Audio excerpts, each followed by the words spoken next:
नमस्कार, मैं वरुण कुमार। आप देख रहे हैं अमर उजाला। आज जिस मुद्दे पर हम बात करने वाले हैं वो एक बेहद महत्वपूर्ण मुद्दा है और ये मुद्दा है चीन से जुड़ा हुआ। जो चीन लंबे वक्त तक वन चाइल्ड पॉलिसी पर टिका रहा, वो चीन अब उसने बच्चे पैदा करने के लिए सब्सिडी देने की घोषणा कर दी है। चीन ने आखिर ये कदम क्यों उठाया है? चीन आखिर चाहता क्या है? क्या चीन ऐसा करके अपने आप के भविष्य को सिक्योर करना चाहता है, अपने देश के भविष्य को बचाना चाहता है? वजह क्या है? इस पूरे मामले पर चर्चा करेंगे। मेरे साथ चीन से, बीजिंग से वरिष्ठ पत्रकार अखिल जुड़ चुके हैं। अखिल पाराशर लंबे वक्त से चीन में रहते हैं, चीन को कवर करते हैं। अखिल, चीन ने अब ये जो पॉलिसी लागू की है, चाइल्ड केयर सब्सिडी प्रोग्राम जो शुरू किया है, ये क्या प्रोग्राम है? जी, बहुत-बहुत धन्यवाद वरुण जी, मुझे अपने शो में बुलाने के लिए। हाँ जी, ये चाइना ने 1 जनवरी 2025 यानी कि इसी साल 1 जनवरी को एक चाइल्ड केयर सब्सिडी जो है वो लॉन्च की है। उसका मतलब ये हुआ कि जो भी बच्चे 3 साल से जो नवजात शिशु हैं और जो 3 साल से कम के हैं, उनको उनके माता-पिता को हर साल 3600 आरएमबी यानी कि मोटा-माटी अगर हम भारतीय रुपए में कन्वर्ट करें तो साल भर का 40,000 रुपए उनको दिया जाएगा।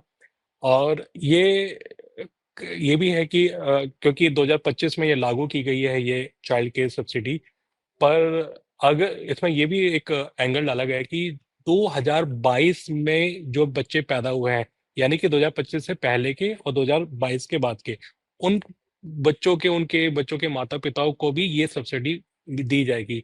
सपोज़ करो कोई 2023 में पैदा हुआ है, तो डेफ़िनेटली उनको 3 साल ये सब्सिडी दी जाएगी या 2022 में जो हुआ है, उनको दी जाएगी। तो इसके पीछे जो वजह जो देखी जा रही है वो ये साफ है कि जो बर्थ रेट है चाइना की वो काफ़ी डिक्लाइनिंग है, काफ़ी गिरावट है। आपने अभी जैसे बताया कि वन चाइल्ड पॉलिसी थी चाइना में 40 साल तक वन चाइल्ड पॉलिसी रही।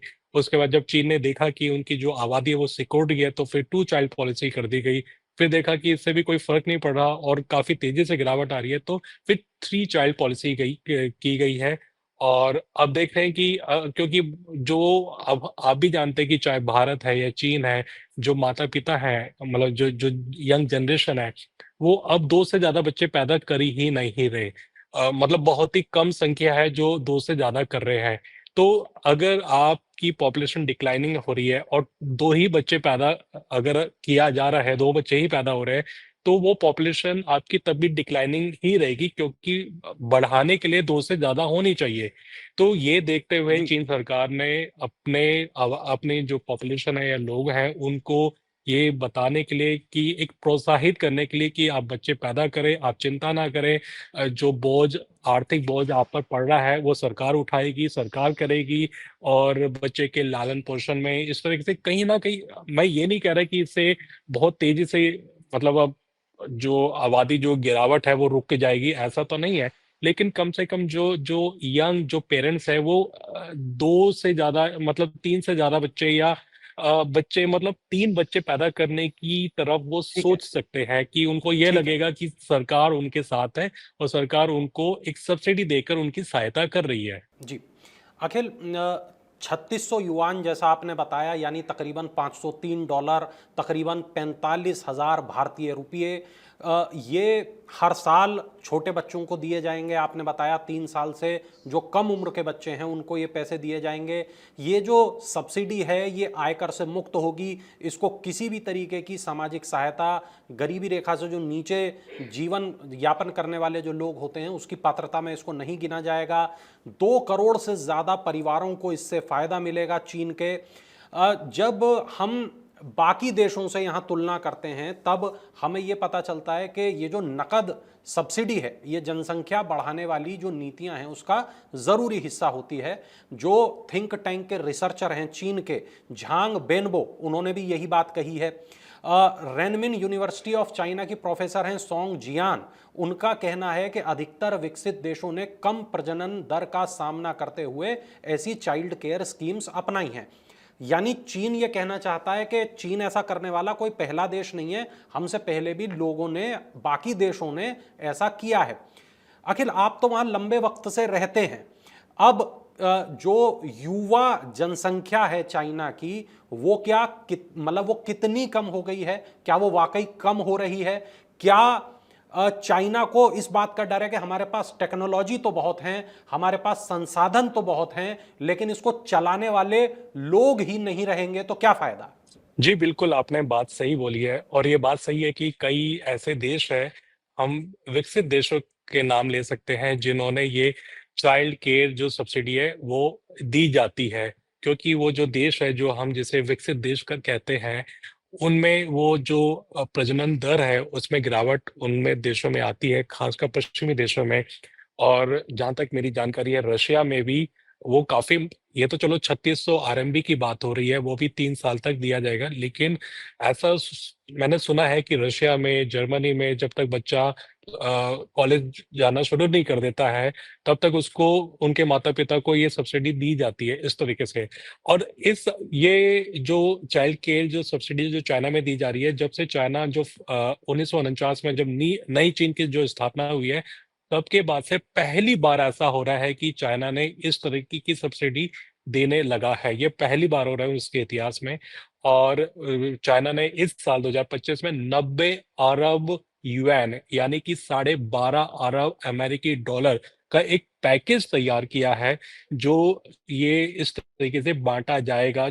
जो आपने अभी बोला है कि 2 करोड़ जो फैमिलीज़ हैं, उनको ये उसका उसको लाभ मिलेगा ये चीज़। तो इस तरीके से है। और आपने पूछा कि जो पॉपुलेशन है उसमें वो कम हो रही है, कम है और बूढ़े लोगों की आबादी ज़्यादा है। ये बिल्कुल बात सही है कि चाइना जो है वो चाइना में जो बूढ़ी आबादी है वो अब बढ़ रही है। उसमें काफ़ी जो उसका जो शेयर है बूढ़ी आबादी का वो काफ़ी ज़्यादा हो रहा है। जो यंग जो आबादी है उसका काफ़ी कम हो रहा है। जबकि उसका उलट अगर हम भारत में देखें तो भारत में जो पॉपुलेशन है वो यंग पॉपुलेशन की जो का हिस्सा है वो ज़्यादा है।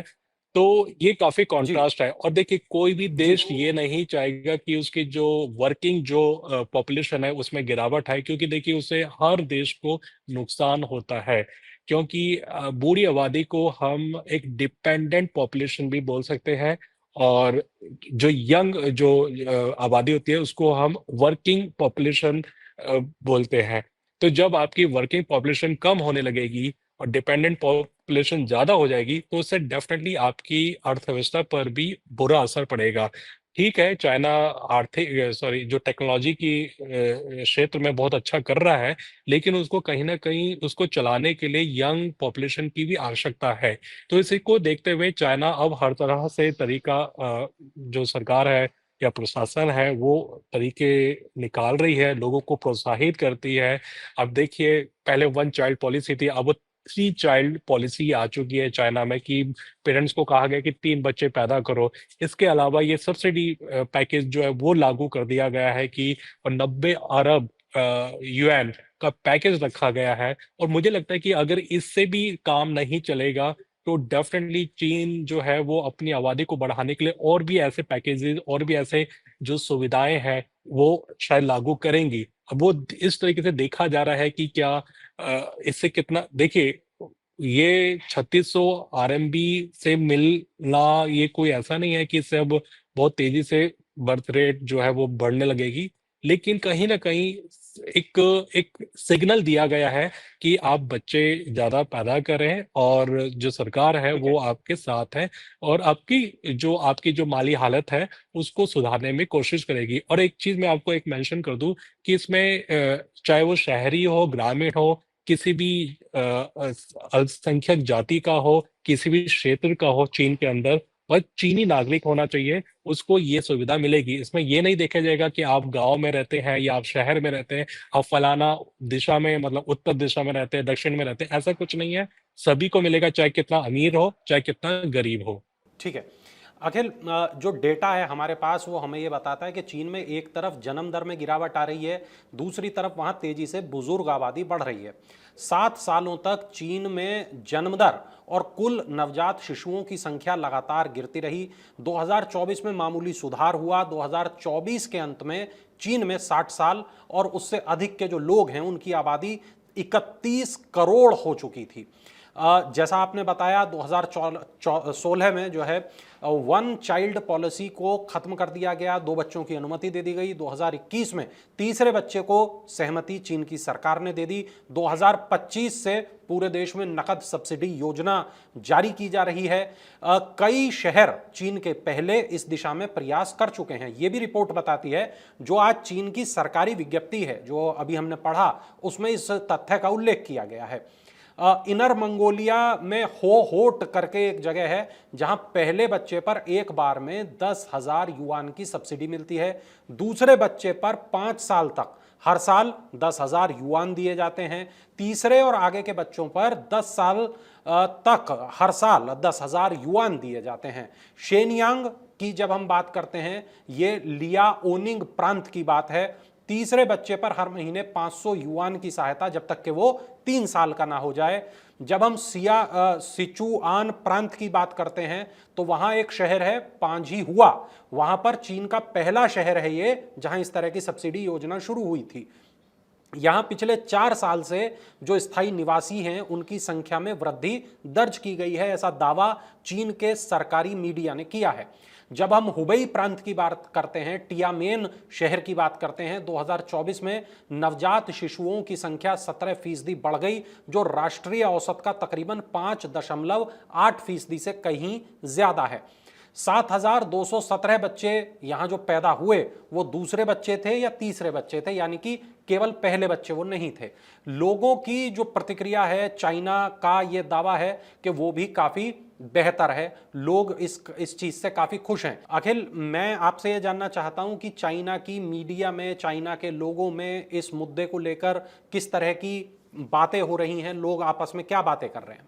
जी, बिल्कुल इसको काफ़ी सकारात्मक तरीके से लिया जा रहा है। लोगों में एक खुशी भी है और लोगों को ये भी अब लगने लगा है कि इससे कहीं न कहीं एक बेनिफिट मिलेगा।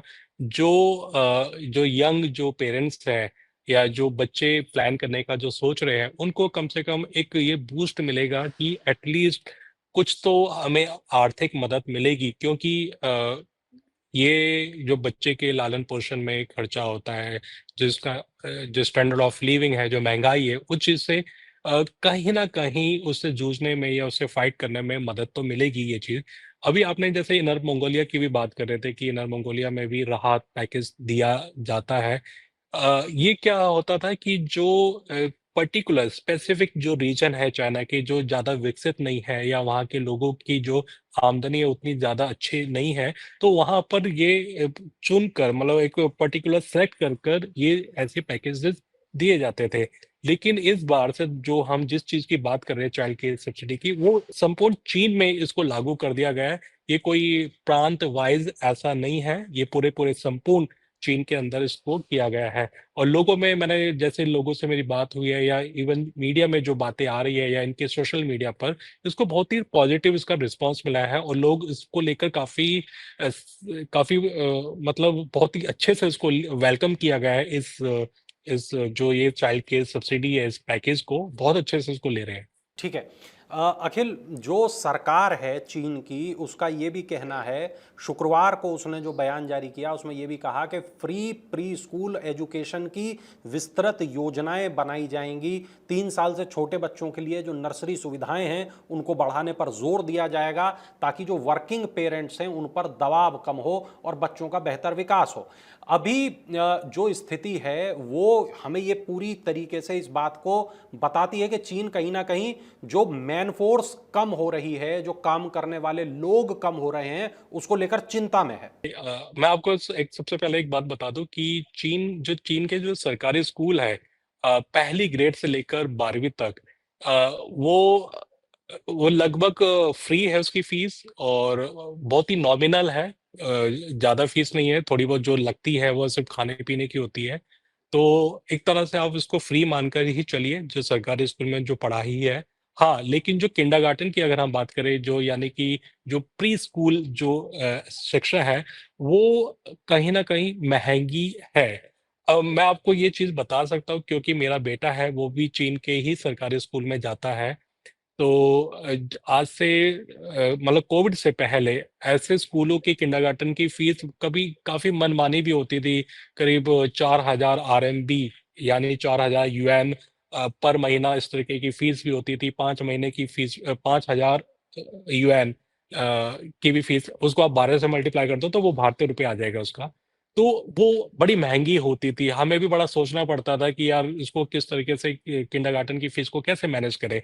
लेकिन चीन सरकार ने ये जो किंडरगार्टन है, जो जो पहली ग्रेड से जो जो नर्सरी है या केजी जो है, वो उनको सब्सिडी दी जाने लगी। यानी कि जो पहले 4,000 RMB जो पर महीना जो फीस हुआ करती थी, वो घटकर 1,200 या 1,400 RMB हो गई। तो उससे जो जो वर्किंग क्लास है या जो मिडिल क्लास के जो लोग हैं, उनको काफी राहत मिलने लगी, जिसमें एक मैं भी शामिल हूँ कि मेरा जो बच्चा है, जो शुरू के साल 3,500-4,000 RMB दिया करते थे हम पर महीना, वो अब हम घटकर सिर्फ 1,400 RMB देने लगे, तो उससे काफी राहत मिली। और जब वो पहली ग्रेड में जाता है जब बच्चा, तो उसकी फीस लगभग जीरो हो जाती है, समाप्त हो जाती है। तो इससे कहीं न कहीं सरकार जो है वो जो चीनी लोग हैं उनके जो आर्थिक बोझ है, यानी कि बच्चे को पढ़ाने का जो जो बोझ है, उसको हल्का करने की कहीं न कहीं वो काम करती रहती है। और उसके लिए ना एक कदम दर कदम वो ये ऐसी पॉलिसीज़ लागू करती है कि कैसे लोगों की जो आर्थिक बोझ है, उसको ठीक किया जाए, उसको कम किया जाए। ठीक है। जो डेटा है वो हमें ये बताता है कि 12.5 अरब डॉलर यानी कि तकरीबन 1 लाख करोड़ रुपया चीन अपनी सब्सिडी में खर्च करेगा।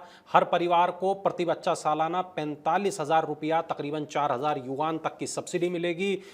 चीन का लक्ष्य है कि जन्म दर में गिरावट को रोका जाए, माता पिता खासकर जो माएँ हैं उनके ऊपर चाइल्ड केयर का दबाव कम हो सके, वर्कफोर्स में महिलाएं वापस आ सकें और घरेलू खर्च बढ़ेगा। क्योंकि जब आदमी के, इंसान के हाथ में, जो चीन में रहने वाले लोग हैं उनके हाथ में पैसा जाएगा, तो अर्थव्यवस्था में जो चीन की नर्म पड़ रही अर्थव्यवस्था है उसमें थोड़ा जान ला पाएगा चीन।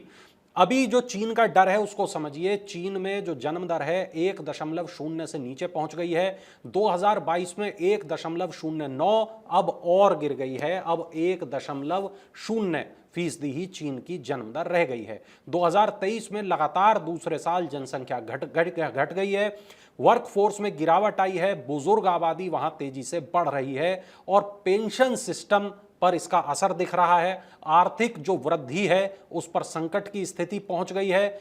जब हम पूरी दुनिया से तुलना करते हैं कि चलिए चीन तो एक ऐसा सिस्टम लेकर आया, लेकिन बाकी जगहों पर क्या स्थिति है, तो फ्रांस में जब बच्चा पैदा होता है तो वहां पर नकद बोनस दिया जाता है, मासिक सहायता और टैक्स में भी छूट दी जाती है। जापान में बच्चों के स्कूल तक के सभी खर्चों में सरकारी हिस्सेदारी है, टैक्स में भी वहां पर छूट मिलती है। दक्षिण कोरिया में जब कोई बच्चा पैदा होता है वहां पर नकद सहायता मिलती है, बल्कि आईवीएफ यदि कोई माता पिता कराते हैं तो वहां भी फंड सरकार के द्वारा उपलब्ध कराया जाता है। फिनलैंड की जब हम बात करते हैं तब वहां पर मातृत्व या पितृत्व की जो छुट्टियां हैं उसमें बहुत लोगों को सहूलियतें दी जाती हैं। बेबी बॉक्स बल्कि मैं कहूं फिनलैंड को कहा जाता है। सिंगापुर की जब हम बात करते हैं तो सिंगापुर में हर बच्चे पर तकरीबन $7,000 की सरकारी सहायता दी जाती है। जब हम भारत की बात करते हैं तो भारत में कई तरीके की योजनाएं सरकार ने चला रखी हैं, अलग अलग राज्यों में अलग अलग योजनाएं हैं। मातृत्व वंदना योजना हमारे यहाँ पर है, आंगनबाड़ी केंद्र हमारे यहाँ पर हैं, जननी सुरक्षा योजना हमारे यहाँ पर है। कई तरीके की जो योजना है वो भारत की सरकार ने चला रखी हैं।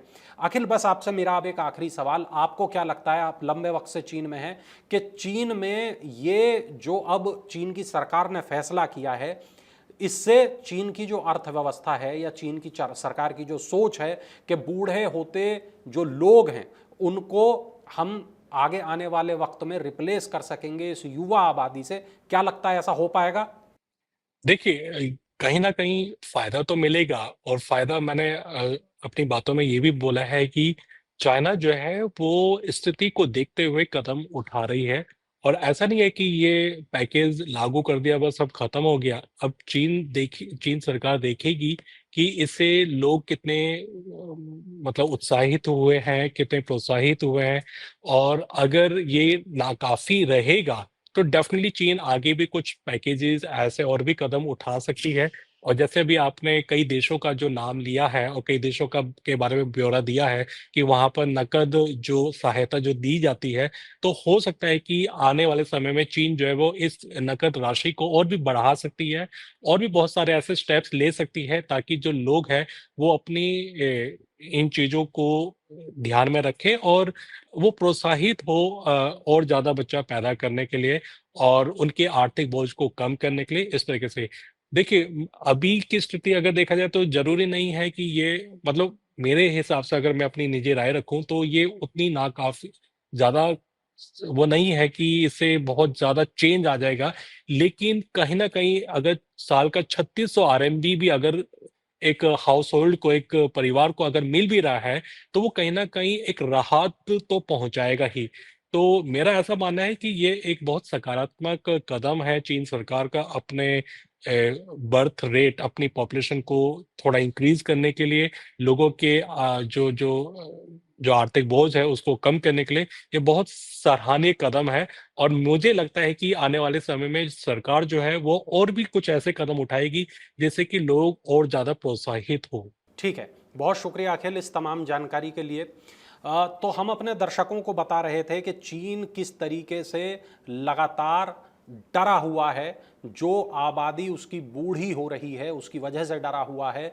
चीन डरा हुआ इस वजह से भी है कि अगर लोग ही नहीं रहेंगे काम करने के लिए तो किस तरीके से वो महाशक्ति बनने का जो सपना है, जो चीन लंबे वक्त से देखता है, जो अमेरिका से टकराने का सपना है, अमेरिका से आगे निकलने का सपना है, वो आखिर पूरा कैसे होगा।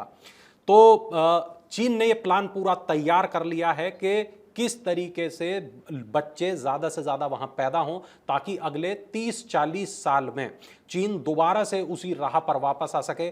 आज जो चीन की स्थिति है वो किसी से छुपी नहीं है।